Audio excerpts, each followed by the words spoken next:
Hello everyone.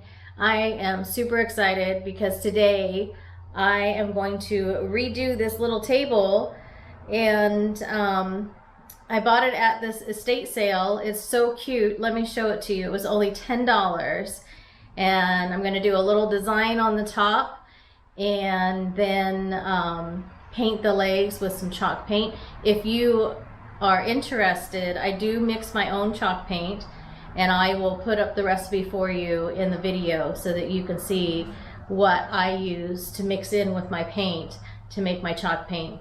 I love it. It actually makes it so that I can pick out any color I want from the hardware store and make a really great paint out of it, or excuse me, a really great chalk paint out of it.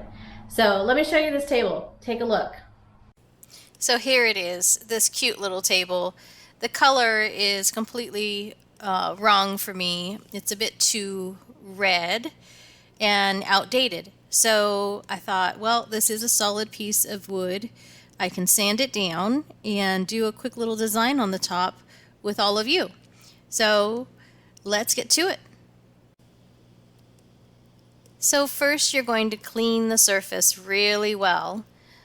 All the legs and the top and sides, everything. Then you're going to sand off the top completely. You want to make sure it's all the way down to the bare wood because we want to do a new design on there with stain. You don't have to sand the legs down all the way, just do a scuff sand on them and then do the chalk paint on top of that. So here's the recipe for you. Make sure that you mix the water with the calcium carbonate or carbonate first, and then put it into your paint. And here it is. The table legs are all painted. The top is all sanded. I also put some polyacrylic on it. So I did 2 coats of the chalk paint, and then I did 3 coats of the polyacrylic. And in between the coats of polyacrylic, I did a very light sanding, another scuff sand basically, with some 220 grit. And this surface is beautifully smooth. It's a very, very nice finish.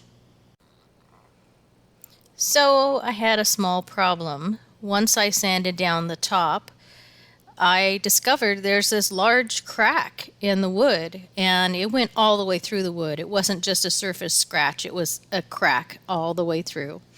So I decided that I needed to just go down to the hardware store, buy a nice piece of wood, cut it to size, glue it together, and then prep it for doing the stain on the top. So luckily I didn't spend too much on this table, and I was able to replace the top out of pocket. So this is how I prepped it. I went ahead and sanded it down to a 220 grit, and then did my preconditioning, oil-based preconditioning on it so that I could use an oil-based stain.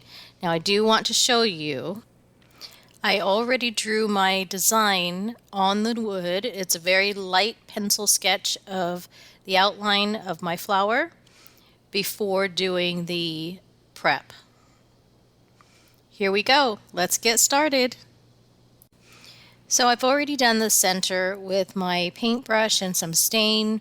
I just painted on some of the little tiny petals that are in the middle, and dabbed it with my cloth so there's not excess stain on there. And then I'm working my way out around the center.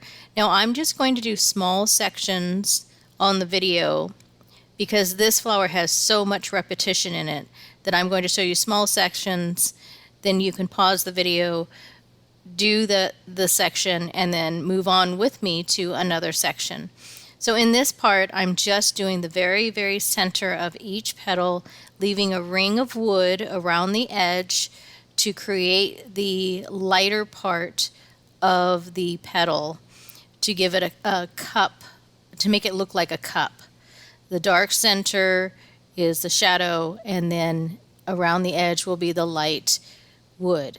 So Let me move on to the next small section to show you once the outer petal gets highlighted with wood stain. Okay, so now I have that first ring of petals completed, and I'm going around and doing the next ring. And you can see that the shading from the next petal above it or outside of it is creating the edge of the first ring of petals. And that shading is giving you the shape of the petal before it. So I'll just do a couple more here while you watch, and then we'll move on to the next section so you can see what it looks like, and then I'll fast forward a bit. Now you can see I'm using my paintbrush here to put the stain onto the wood, and then later as I get to the larger petals, I will actually just use my finger and the cloth to put the stain on. In these smaller sections, it's just a little bit easier to control the stain, especially if you don't have a long fingernail.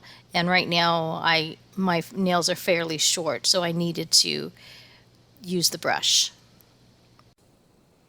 It's also important that you just do small sections at a time so that your wood stain doesn't dry before you're able to scrub it off with the clean cloth.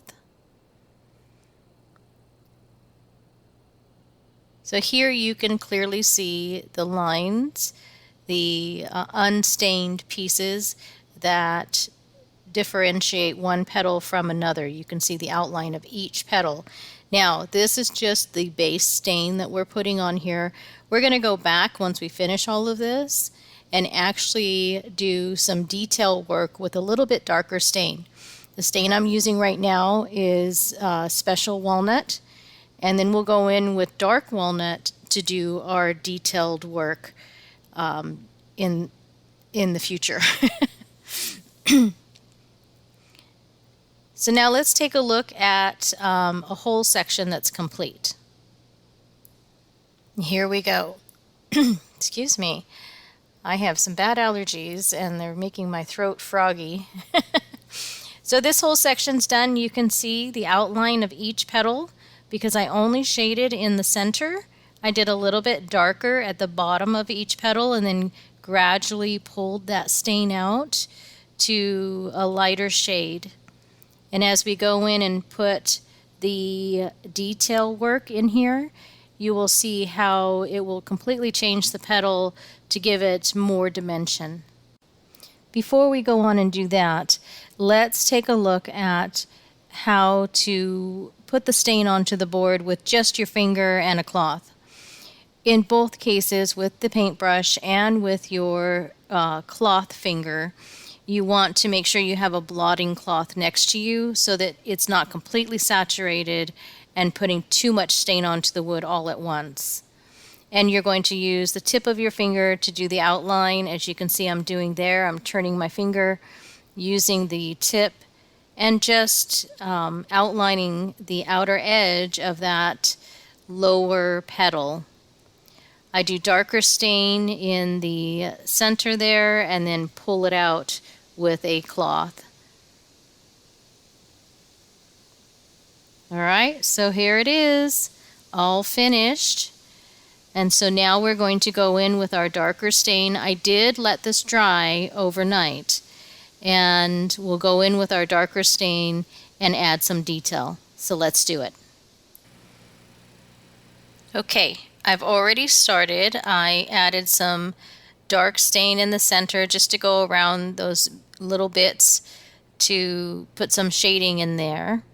And now I'm starting to work on those outer petals. And I'm going to fast forward through some of this so that you can see it in fast motion. Because the detail does take quite a bit of time. But I'm basically outlining the outer edge of each petal and then going in just along that outer edge of the stain, as you saw that I did just right there. Then wiping it off and blending it a little bit just giving it a little bit of dimension, so that it's not so one note. You want to add some depth. That's the word I'm looking for, depth to your petals. So here we go. You can see I'm doing that again, going around just that outer edge of my previous shading that I did and the outer edge of each petal. So let me speed it up right here, and you can watch it all take place.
So before we look at the final shading completed and done, let's take a look at what it looked like before.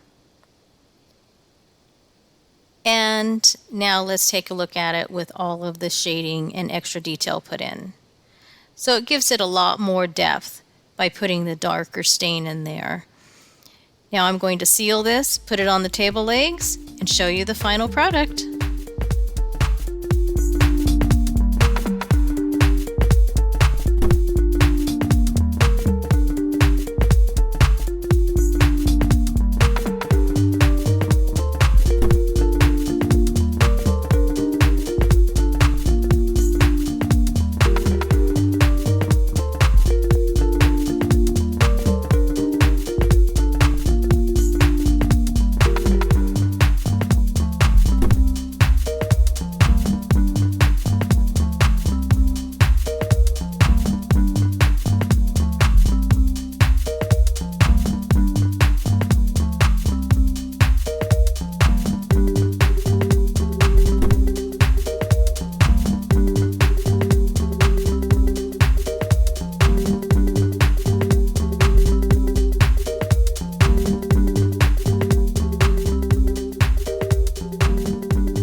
Well, I hope you enjoyed this project as much as I did.